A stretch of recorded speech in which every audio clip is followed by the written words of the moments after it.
क्या आपने कभी एकांत में बैठकर ये सोचा है कि यदि समस्त सृष्टि का रचयिता परमेश्वर एक ही है तो संसार में इतने अनगिनत मत, पंथ और अलग अलग देवता क्यों दिखाई देते हैं? मनुष्य के मन में ये भ्रम कैसे पैदा हुआ?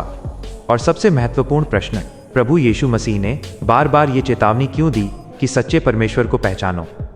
आज की इस विशेष वीडियो में हम किसी मनुष्य की कल्पना पर नहीं, बल्कि पवित्र शास्त्र बाइबल के ठोस वचनों के आधार पर इस रहस्य की परतों को खोलेंगे। हम समझेंगे कि मनुष्य की भटकन कहाँ से शुरू हुई और परमेश्वर ने इन अलग अलग विचारों को संसार में क्यों रहने दिया। इस वीडियो को अंत तक देखिएगा, क्योंकि अंत में हम एक ऐसी सच्चाई साझा करेंगे जो आपके विश्वास के नजरिए को हमेशा के लिए बदल सकती है। भाग 1, आदि में परमेश्वर का मूल उद्देश्य। 1:30 बजे 3:30 दृश्य, अदन की वाटिका का चित्रण, शांतिपूर्ण प्रकृति। प्रस्तोता, बाइबल की पहली पुस्तक उत्पत्ति जेनेसिस हमें समय के उस प्रारंभ में ले जाती है जब आकाश और पृथ्वी की रचना हुई। उस समय कोई धर्म नहीं था, कोई मंदिर या मूर्ति नहीं थी, केवल सृष्टिकर्ता था और उसका बनाया हुआ मनुष्य। बाइबल बताती है कि परमेश्वर ने मनुष्य को अपने स्वरूप में बनाया ताकि वो उससे संगति कर सके। आदम और हव्वा सीधे परमेश्वर की आवाज़ सुनते थे। उनके बीच कोई पर्दा नहीं था, कोई बिचौलिया नहीं था। लेकिन समस्या तब शुरू हुई जब मनुष्य ने परमेश्वर की आज्ञा का उल्लंघन किया। पाप के प्रवेश करते ही मनुष्य का संबंध उस पवित्र परमेश्वर से टूट गया। जब आत्मा का उजाला चला गया तो मनुष्य अंधकार में अपनी समझ के अनुसार ईश्वर को ढूंढने लगा। भाग 2, मनुष्य की भटकन और कल्पनाओं का जन्म। 3:30-6 बजे दृश्य, प्राचीन सभ्यताओं के खंडहर, सूरज, आग और मूर्तियों के चित्र। प्रस्तोता, जब मनुष्य परमेश्वर की उपस्थिति से दूर हुआ तो उसके भीतर एक खालीपन पैदा हो गया। वो जानता था कि कोई ऊपर है, लेकिन वो कौन है ये वो भूल चुका था। रोमियो 1:21 में स्पष्ट लिखा है, तारांकन, क्योंकि परमेश्वर को जानने पर भी उन्होंने परमेश्वर के योग्य उसकी महिमा न की, वरन उनकी बुद्धि व्यर्थ हो गई और उनका निर्बुद्धि मन अंधेरा हो गया।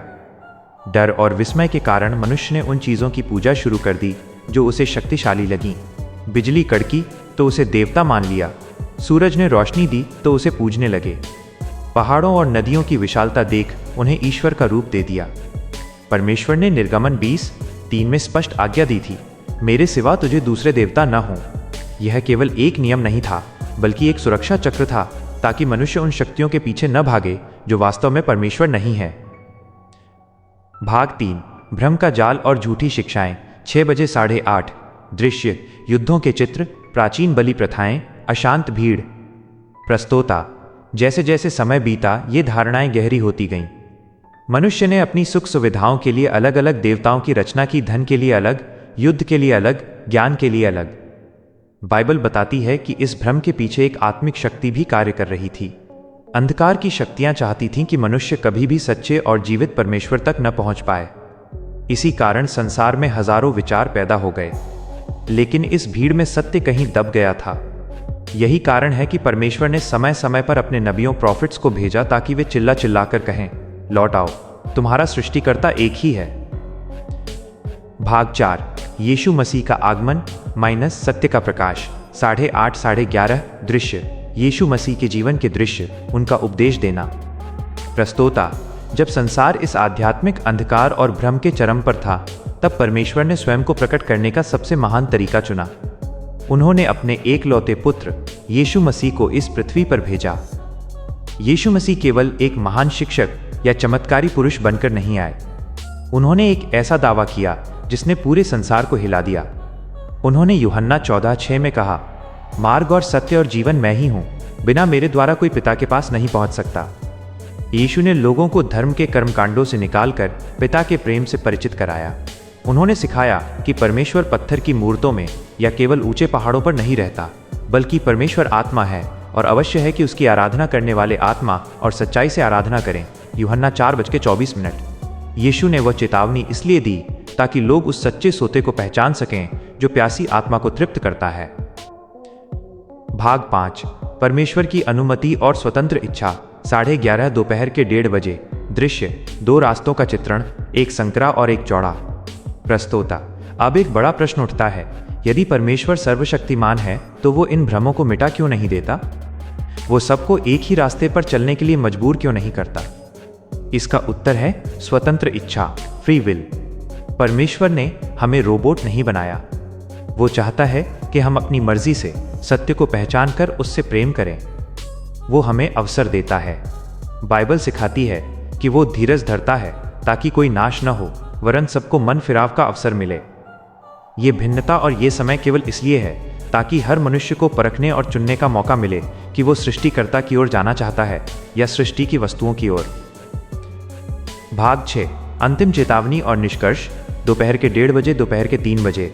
दृश्य, नाटकीय संगीत, ढलता हुआ सूरज, चमकता हुआ क्रूस। प्रस्तोता, अंत में बाइबल एक गंभीर चेतावनी देती है। एक समय आ रहा है जब न्याय होगा। तब हर एक घुटना उनके सामने झुकेगा और हर एक जीभ अंगीकार करेगी कि यीशु मसीह ही प्रभु है। मत्ती 7:21 में यीशु ने कहा है कि जो मुझसे हे प्रभु कहता है, उनमें से हर एक स्वर्ग के राज्य में प्रवेश न करेगा, परंतु वही जो मेरे स्वर्गीय पिता की इच्छा पर चलता है। सच्चाई आपके सामने है। क्या आप आज उस एक सच्चे परमेश्वर को खोजने के लिए तैयार हैं जिसने आपको बनाया है, या आप उन्हीं धारणाओं में उलझे रहना चाहते हैं जो पीढ़ी दर पीढ़ी चली आ रही हैं? याद रखिए, सत्य आपको स्वतंत्र करेगा। समापन, आउटरो। प्रस्तोता, हमें उम्मीद है कि आज की इस वीडियो ने आपके मन के कई सवालों के जवाब दिए होंगे। परमेश्वर आपसे प्रेम करता है और वो चाहता है कि आप सत्य को जानें। अगर आपको ये वीडियो अच्छी लगी हो और आप बाइबल के ऐसे ही गहरे सत्यों को और अधिक समझना चाहते हैं, तो 1. वीडियो को लाइक करें ताकि ये और भी लोगों तक पहुंच सके। 2. चैनल को सब्सक्राइब करें और बेल आइकन दबाएं ताकि कोई भी संदेश आपसे छूट न जाए। 3. कमेंट में अपनी राय जरूर लिखें। क्या आपने कभी उस सच्चे परमेश्वर की शांति को महसूस किया है? परमेश्वर आप सभी को बहुत आशीष दे। जय मसीह की।